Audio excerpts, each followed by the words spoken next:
பொன்முடி மேலே ஆக்ஷன்கள் வந்து உறுதியாக தான் இருக்காங்களா எடுக்கிறது? ஆமாம், கண்டிப்பாக உறுதியாக இருக்காங்க. அவரோட பேச்சு வந்து சுத்தமாக யாராலையும் ஏற்றுக்கொள்ள முடியாத ஒரு பேச்சு. ஒரு காலத்தில் பிராமணர்களுடைய பூணூலெல்லாம் கூட கட் பண்ண இயக்கம்தான் திராவிட இயக்கம். ஆனால் அது அந்த காலகட்டத்தில் பூணூலை போட்டுக்கிட்டு திமிரா நடந்துக்கிட்டு அந்த மாதிரி ஒரு சூழல் என்பது இருந்தது. அதே விஷயத்தை இன்றைக்கி பண்ண முடியுமா? ஸோ அந்த காலத்தில் பேசின பேச்சை வந்து இன்றைக்கி பேச வேண்டிய அவசியம் என்பது இல்லை அப்படின்றது தான் திமுகவுடைய கருத்தாக இருக்குது. அதுதான் கனிமொழி வந்து முழுக்க கண்டம் பண்ணாங்க.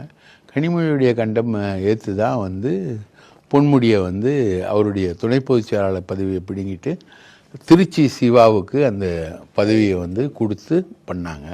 அப்போவுமே அவருக்கு நெகட்டிவ் வந்துருச்சு.